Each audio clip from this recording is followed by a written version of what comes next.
Nah, si Cashmere ini kalau kamu lihat ciri-cirinya nih,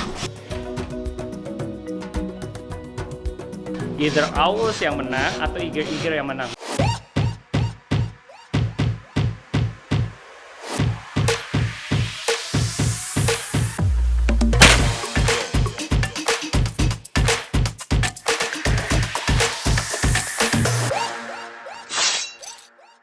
Selamat siang Sobat Satwa, apa kabar nih? Nah, udah lama memang gue ini pengen memperkenalkan hewan-hewan baru atau satwa-satwa piaraan pribadi gue yang ada di Instagramnya Hybridco. Nah, follow dulu dong nih Instagram Hybridco. Nah, kalau kalian ngeh nih, sebenarnya di logo Hybridco nih yang ini, itu kan ada 2 kucing terbang sama ada 1 burung kan. Nah, sebenarnya memang ketika gue dan Mikaela waktu itu nyiptain lembaga konservasi yang rumahan, home conservation namanya Hybridco, sebenarnya awalnya nggak hanya pengen wildcat saja. Jadi emang dari dulu kita punya cita-cita kalau nanti yang wildcat sudah terwujud, kita mau move juga ke predator atau raptors alias burung pemangsa. Mungkin bahasa Inggrisnya yang lebih tepat birds of prey. Nah, alhamdulillah setelah 5 tahun perjalanan Hybridco dari 2015 sekarang 2020, kita udah berhasil memiliki beberapa jenis wildcats dari beberapa negara yang ada di dunia. Nah, di akhir tahun 2020 ini, walaupun dalam situasi corona, kita juga berhasil mengoleksi beberapa jenis raptors. Nah, kalau raptors elang-elangan yang ada di Indonesia itu semua dilindungi. Jadi gue memeliharanya bareng sama lembaga konservasi fauna land. Tapi kalau owls atau jenis-jenis burung hantu, beberapa yang tidak dilindungi, gue kembang biakan dan pelihara di rumah. Nah, untuk episode kali ini gue akan perkenalkan salah satu jenis owls, burung hantu yang ada di Indonesia, dan sebenarnya dia penyebarannya nggak hanya di Indonesia sih. Dan dia juga cukup unik. Kalau dibilang langka, enggak, karena penyebarannya juga masih banyak, populasinya masih cukup stabil. Langsung aja lihat satuannya yang mana. Tuh, lihat tuh.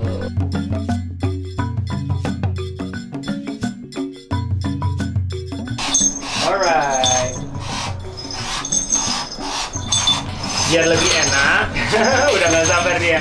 Biar lebih enak, kita akan bawa dia ke taman di depan, taman depan rumah. Dan itu kita akan ngobrol-ngobrol lebih lanjut ya Sobat Satwa.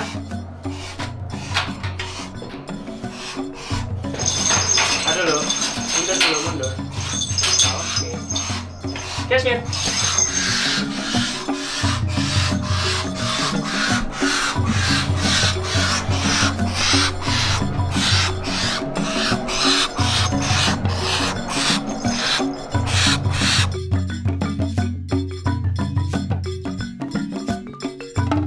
Sobat Satwa, ini dia Cashmere.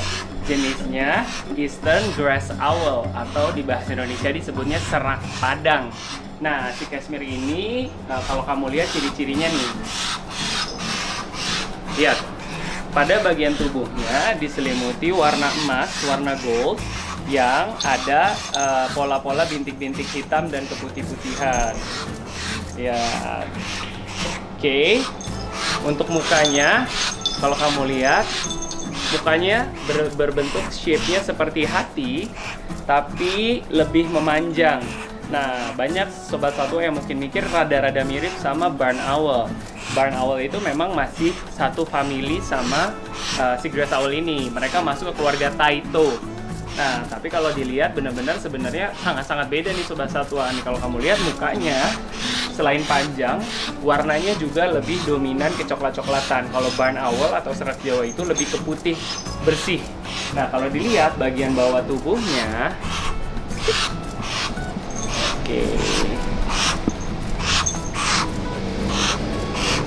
oke. Nah, kalau kamu lihat bagian bawah tubuhnya berwarna putih dan masih ada pola bintik-bintik coklat. Oke.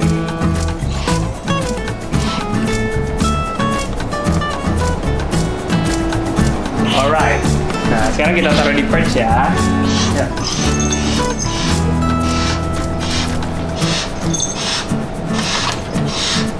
Oke, Sobat Satwa.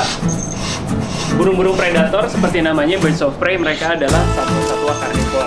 Untuk jenis grass owl sendiri atau Eastern Grass Owl, itu mereka pakan utamanya adalah siklus, karena mereka itu senang berburu di daerah-daerah pertanian. Nah, untuk Eastern Grass Owl itu punya sesuatu keunikan ya Sobat Satwa. Karena karena namanya grass owl, dia itu memang daripada suka bertengger di atas pohon dibanding dengan owl lainnya, dia lebih sering menghabiskan waktunya di dalam padang-padang rumput yang menengah sampai ke padang rumput yang tinggi. Banyak sekali penelitian yang membuktikan bahwa dia berburunya itu dari bersembunyi di padang rumput, melihat ada tikus, kadang-kadang malah bahkan tidak perlu terbang. Jadi kadang-kadang mereka berburu dengan cara berlari dan sedikit mengepakkan sayapnya.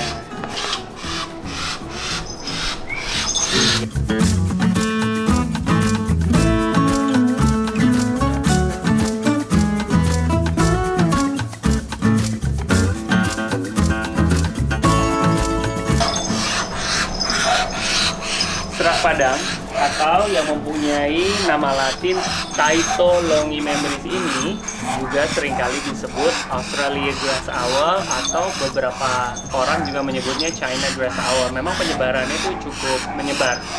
Kenapa dinamakan Eastern grass owl? Karena memang pertama kali dan banyak sekali ditemukan di bagian timur Australia.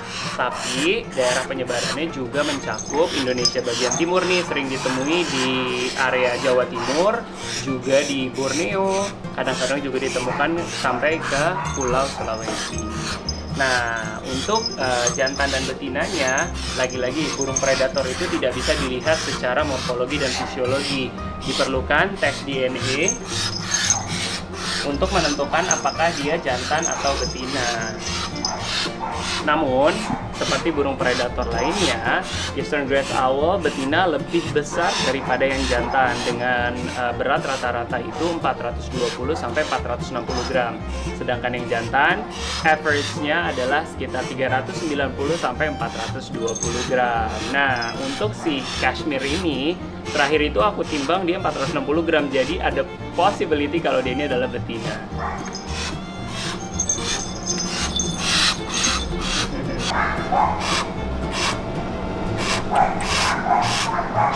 Eastern grass owl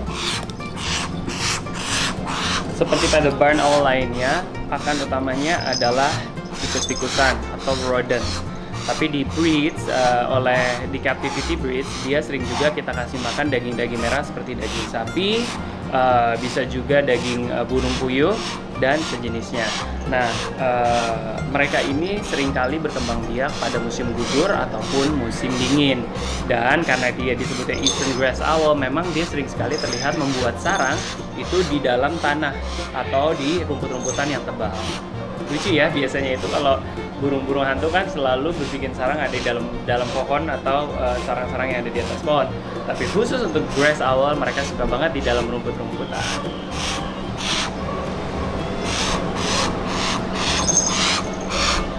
Nih, contohnya nih daging sapi, daging merah.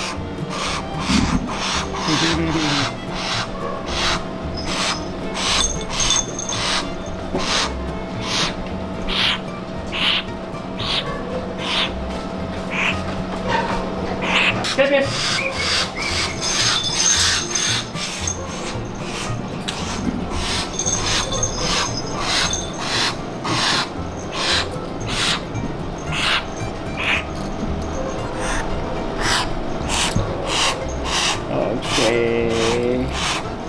Biasanya predatornya siapa, Pak?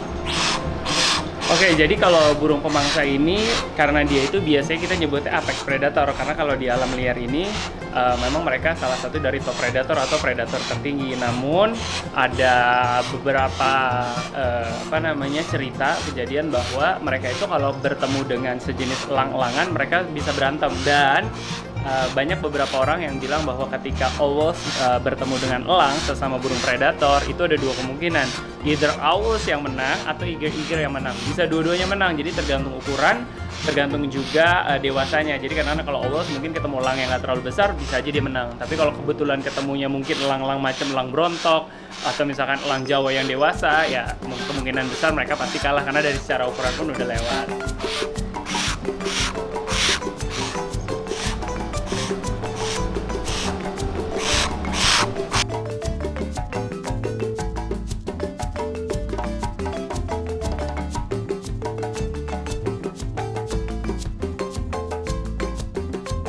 Mirip dengan sepupunya yaitu barn owl, mereka juga tidak memiliki suara apabila sedang terbang atau memburu buruannya. Jadi kalau benar-benar fisiologi dan morfologi mereka itu benar-benar membuat mereka apabila terbang tidak bisa terdengar. Makanya seringkali mereka disebut dengan silent killer.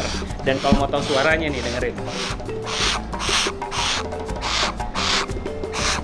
Nah, saya sih sejujurnya belum pernah nanya ke saintis, tapi menurut saya itulah alasannya bahasa Indonesianya mereka itu dipanggilnya serak padang. Karena emang kalau denger-denger suaranya kayak serak-serak gitu ya.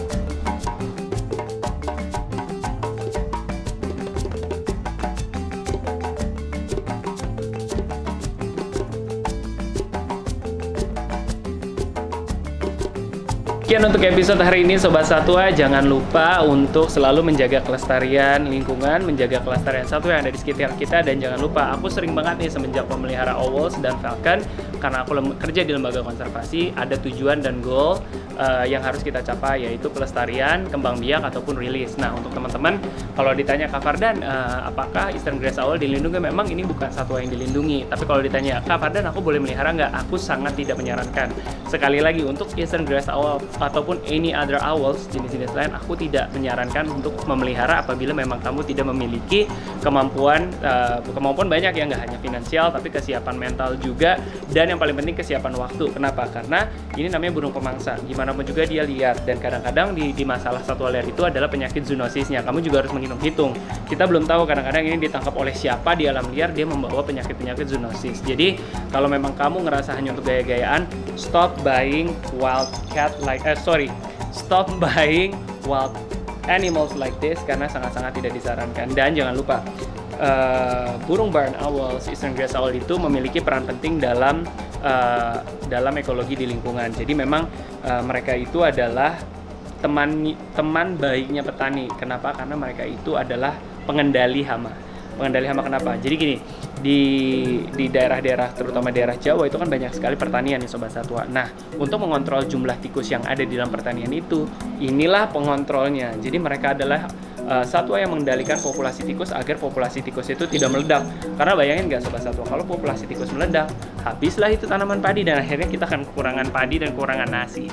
Nggak mau itu sampai terjadi kan. Untuk itu, stop eksploitasi yang berlebihan terhadap satwa-satwa, terutama burung predator. Jadi kalau kamu benar-benar punya purpose yang baik, baru adopt. Kalau nggak, jangan sama sekali, karena aku pun tidak menyarankan. Oke, Sobat Satwa, jangan lupa untuk selalu nonton channel YouTube Fardan Khan, dan jangan lupa untuk selalu aktifkan notification kamu. Isi komen di bawah ini juga kalau kamu ngerasa ada pertanyaan ataupun mau sharing-sharing apapun tentang episode kali ini. Thank you Sobat Satwa. Assalamualaikum warahmatullahi wabarakatuh.